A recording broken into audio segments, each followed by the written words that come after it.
Huwag mong ikahiya at maliitin ang trabahong meron ka. Katulong, construction worker, pahinante, driver, welder, gwardya, basurero, o kahit ano pa man ang trabaho mo. Basta kumikita ka sa malinis na paraan at wala kang inaargabyadong tao, diretso lang. Hayaan mo sila dahil hindi ka mapapakait ng mga sinasabi nila. Lagi mong iisipin na kaya ka nagsusumikap para maabot mo yung pangarap mo at makuha yung mga bagay na gusto mo.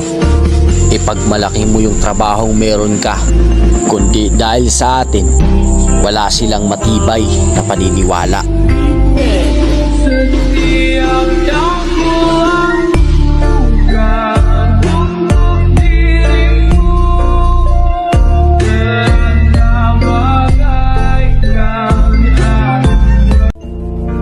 Huwag mong ikahiya at maliitin ang trabahong meron ka. Katulong, construction worker, pahinante, driver, welder, gwardya, basurero, o kahit ano pa man ang trabaho mo. Basta kumikita ka sa malinis na paraan at wala kang inaargabyadong tao, diretso lang.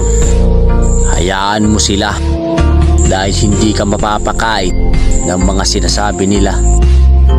Lagi mong iisipin na kaya ka nagsusumikap para maabot mo yung pangarap mo at makuha yung mga bagay na gusto mo.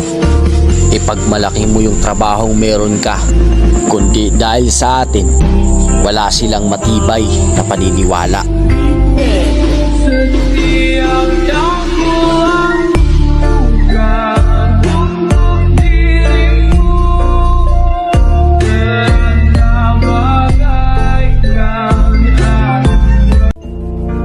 Huwag mong ikahiya at maliitin ang trabahong meron ka.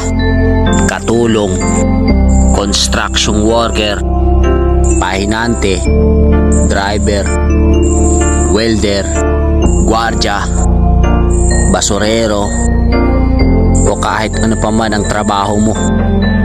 Basta kumikita ka sa malinis na paraan at wala kang inaargabyadong tao, diretso lang. Hayaan mo sila dahil hindi ka mapapakait ng mga sinasabi nila. Lagi mong iisipin na kaya ka nagsusumikap para maabot mo yung pangarap mo at makuha yung mga bagay na gusto mo.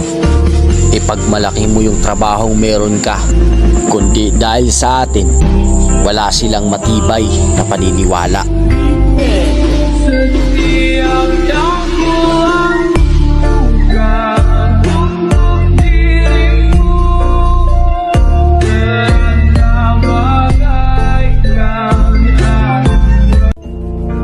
Huwag mong ikahiya at maliitin ang trabahong meron ka. Katulong, construction worker, pahinante, driver, welder, gwardya, basurero, o kahit ano pa man ang trabaho mo. Basta kumikita ka sa malinis na paraan